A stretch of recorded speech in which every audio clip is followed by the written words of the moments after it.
Rust UI is now open source. I spent 2 years working on this and I'm making this open source. You can check by yourself directly. You go on github.com rustui/ui and you will have all the code. And this is with this project that I've got my first job 2 years ago when I was still looking for a Rust job. And now it's all open source. You can check by yourself. In this video, I just want to explain you how it works. Also, if you want to contribute, you can feel free to do it. You can open a pull request, and if you have any ideas on how to improve this, you can. I will just explain you very rapidly how it works. Also, the architectural choice I've made for this. You can see, for instance, that I have app and app crates. Maybe you are wondering why I'm doing this, so I will explain in this video. First, I will show you rapidly how it looks like. So if you don't know Rustify.com, the idea is to take the same principle of CN, so to create a component easily, to have your components directly in your code base, and to be able to bring these components using a CLI command, so that it's very easy. The main difference with RustUI and ChatCN is that RustUI is, as you can see, build once, run everywhere. The idea is to be cross-platform because ChatCN at the moment is not cross-platform, and RustUI is cross-platform. And actually, using Rust makes it much easier to be cross-platform because Rust is very good for being cross-platform. By the way, if you want to check also by yourself, you can download either the macOS, Linux, or Windows desktop. So feel free to do this. And as you can see, so you can check by yourself on the website. You can check how it looks like also on Dark. You can check all the components that we have. They are mostly like ChatCN. And if we go back to GitHub, so the way it works is quite easy.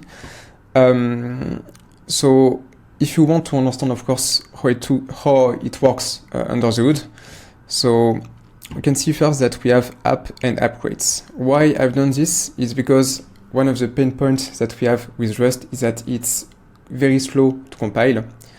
And with app crates, actually, I've divided in different crates for this. So what we have for components, config, domain, routes, and registry. And if you look back in here, if we look at some components, alert dialog, for instance, so this, you can see that you have the code here. So components, UI, alert dialog.rs, and then you have all the code here. You can either, exactly as CN, either copy and paste directly in your code base. Okay, there is nothing hidden from you.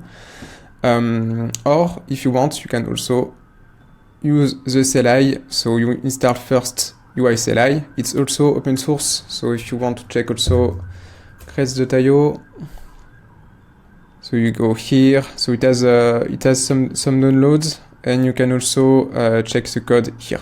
Okay.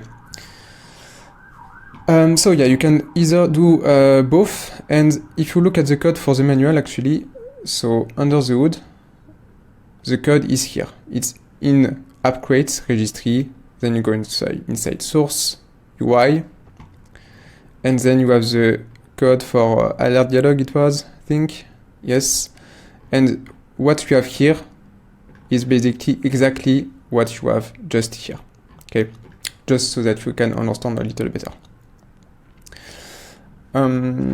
Also, we have not only UI, but also other than UI, we have also hooks. So my connection is very slow. So you have hooks, also charts, blocks, because I've done exactly like ChatCN. The idea is to replicate ChatCN, but for Rust, you have also charts. So yeah, it's quite slow. I will have to change the colors because it's not good, but you can see that it works well. And you have also some hooks. So if you want to check also this, you can. So it works fine. So for instance, for the hooks, just go inside here. So hooks,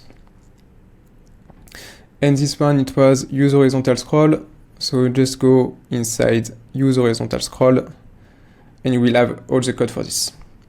Also, the main benefit of Rust is that you can see that it's you can work with enum in Rust. It works well, and it's better for type safety. So yeah, just a quick introduction on this. Of course, you can spend more time to understand better how it works. You can feel free also to put some issues if you have some pull requests also. I'm open to contributors. And if you are still looking this video until here, it means that maybe you are looking for using Rust for cross-platform. So if you're curious about this, you can check Rustify.rs, because actually I have also a bootcamp for this bootcamp and also coaching. So if you are interested, just go on bootcamp on full stack. You will have all the program, so feel free to check. If you are interested also in the coaching, you can book a call and then I can see if I can help you or not. And yeah, that's it. I hope it was useful for you, and see you next time.